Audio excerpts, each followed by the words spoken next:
Avoid the truth at your own peril. It's out there for you to see. Tens of thousands of jobs are being slashed. Well-paying jobs too. If your desire is to deliver for Uber Eats 3 hours a week, there is a job for you and you will not be considered unemployed. Statistics are an interesting thing used to keep the sheep in the herd. You came here for the truth, so let me unveil that for you.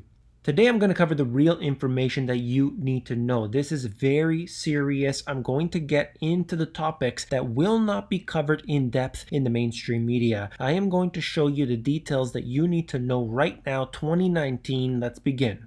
Nissan to cut over 10,000 jobs worldwide as profits plunge. This is yet another car company that is slashing jobs. Now, I told you it was going to be 15,000, so what's the deal? Well, the additional cuts come on top of the 4,800 jobs that Nissan announced in May. Already, we're in July right now, already another 10,000 have been announced. This is getting very serious, not just for one company. You can make an excuse, oh, Ford did this, GM did that, they're moving towards electric vehicles, call it whatever you want. But we are seeing every single car company now are firing people to one degree or another. And it's not just a few hundred people here or there. And by the way, a few hundred people does make a difference. When you look at it, tens of thousands of people in different companies, that means it's not just performance of one individual company. One company was bad. Hey, that happens all the time. You look around and see these companies, whether or not they're retail, in this case they're automotive, it doesn't matter, because when you see it happening in all different industries, it has nothing to do with that particular company. Sure, you can point to that in certain cases, the service was bad, the products were bad, and so on. But when you see it this widespread, that's not the case.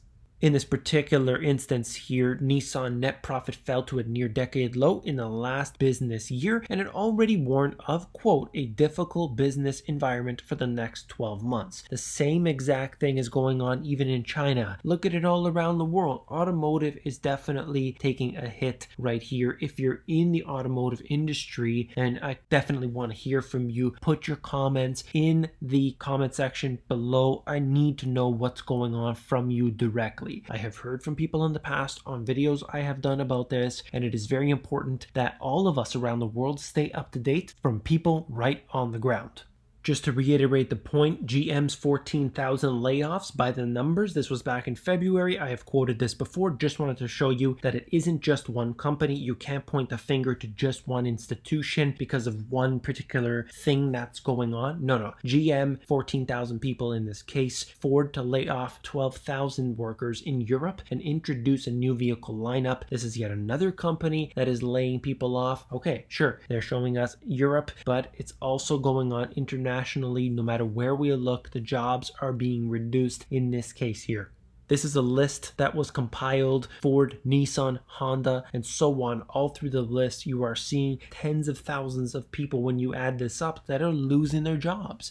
This is broken down, as you can see on the right hand side. It gives you an idea of what's happening in these particular institutions, but I just wanted to show you this because it is very important to understand it's not just one, it is for many. So I always get this whenever I talk about the stores closing down. There's always the comments that say retail is dead, Amazon is the reason why this is happening. It happens every single time I do these videos all the time. There will be 50 comments that say basically that exact thing. As I mentioned every single time, statistically now we look at the data. I've shown you it directly from the actual government website, and you see that it is 10% of total sales. So when you look at the total retail sales, they are actually 10% right now is e-commerce. That tells you that it has substantially grown over the years, and over the next few years that is going to continue to grow. It is projected to continue to grow for years and years on end. We know that. So over time we will see more and more of retail being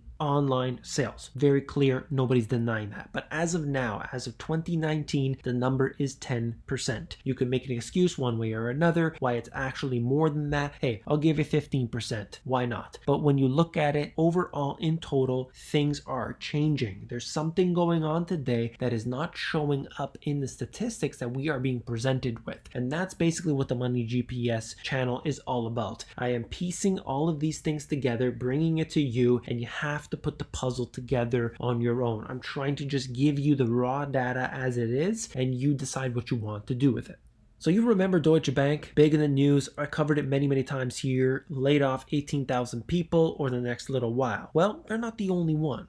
If you remember very clearly, I talked about the fact that if Deutsche Bank starts to lay off people, then this will cause a domino effect. You're going to have the other financial institutions do the same. You remember that, right? Well, here we go. UniCredit could cut around 10,000 jobs under new plan. Wait a minute, how could I possibly have a crystal ball to figure that one out? They always do this. This happens every single time. Once you have one of these big institutions, whether it's automotive, financial, healthcare, it could be in any industry at all, if one of them does it, one of the big ones, then you will see the others follow suit. But why? Why? If it was Deutsche Bank's problem, why would UniCredit have to follow suit? This is not the way that people are thinking. It is simply a matter of fact. When you look at the actual economic indicators, it starts to make a lot more sense than simply thinking that everything is so narrow-minded, you have the blinders on and you're not paying attention. But of course, all the data is there for us to see. Italy's biggest bank by assets, UniCredit, is considering cutting around 10,000 jobs or 10% of its global workforce as part of a new business plan to be unveiled in December, according to two sources. Now, of course, this is not official yet. I want to make that very clear, but this just shows you what will most likely be happening. The same exact thing happened with Deutsche Bank. They said, oh, no, just a rumor. Everything is just fine. Don't worry. Then the CEO said, we are prepared to make cuts. And that's when things started to get a little heavy, because they realized, okay, now the CEO is actually telling people, warning people that this is going to happen. They started meeting behind closed doors. There were rumors. There was rumbling happening. These unconfirmed sources came out, started talking, and then we heard the number of 15,000 to 20,000. I reported that here on the channel, and of course it came out 18,000. UniCredit is showing us 10,000 jobs. Perhaps this is what they do. I find that a lot of instances here, they bring this number out into the public specifically because they want to test it. They want to see how the public reacts to it in rumors. They can always come out and put a message out there and say this is completely false, baseless rumor, we're not going to do that, and then the stock can actually recover if it was negatively impacted by it. But of course, we only know of this instance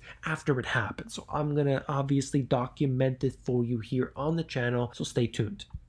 GNC closing up to 900 store. This is one more in those retail outlets that are closing shop. Now I want to show you something here, because this is a GNC store. They're selling you all the different supplements and things. This here is not the same type as Sears and other department stores that are closing because they're being replaced necessarily by Amazon in the same way. Yes, you can find a lot of this stuff on Amazon. There's no doubt about that. However, this is just showing you a ripple effect. The stores are closing in the mall like Sears, and then that means less people are going to be in that mall because the anchor stores are gone and the other stores are impacted by it. This is what I talk about with the ripple effect, and of course this plays out in the malls, it plays out in the wider spectrum. If you're simply paying attention, you will know about that, that's for sure. Bed Bath & Beyond cuts 7% of corporate staff, including the COO. This is yet another store that is affected by what's happening today. You can point to one issue or another, it really doesn't matter. Ultimately, what we are looking at here is an economy that is being dragged down, that is slowing down. It is asynchronous. You're not going to see it happen all at the same time. You could point to one thing and say, look how good that's doing. Of course, even during a recession, you will see certain sectors that are still doing well. You're not going to see it widespread necessarily. In a case like this, these are actually happening in an asynchronous series of events. That's the way it always is. I thought that this was interesting. IKEA to close its only US factory. I didn't even know they had a US factory, but it's gone now, so say goodbye. This is the way it works. You cannot operate manufacturing in a country like the United States, Canada, or any of the major developed nations simply because it's too expensive. It is prohibitively expensive to actually try to operate a business within this type of structure where you're actually making things, and no wonder why the jobs are leaving. If you want to pay attention to what's happening with the jobs numbers, if you want to see the layoffs, the bankruptcies, the closing, take a look at daily job cuts NissanCuts.com, a fantastic website that every single day is updated with all of this information. Okay, they should be paying me, this company here. This is great because I'm always mentioning it, and I'm happy to do so, of course, because when we see this good information, I want to get that, collect it, bring it to you, and actually give you the sources. Most of these other alternative news out there, they don't give you any sources. Mainstream media never gives any sources. I like to give everything I possibly can because we need to work together. We need to help each other out. That's enough ranting for this episode. If you found it informative, hit the thumbs up button. This is one channel where I really respect what you provide me and we provide each other. That's why if you want to help me out, all you have to do is hit the like button. That's it. If you want the financial education you weren't taught in school, that was hidden from you from the school system intentionally so that you wouldn't be able to keep yourself above water, then these two books have exactly what you need. Check them out at the link in the description. If you want the audiobook, that's available at themoneygps.com. Did you know that Deutsche Bank received a $354 billion bailout during the financial crisis? Most people don't. If you want to see the entire details of it, click on this video. I will see you there.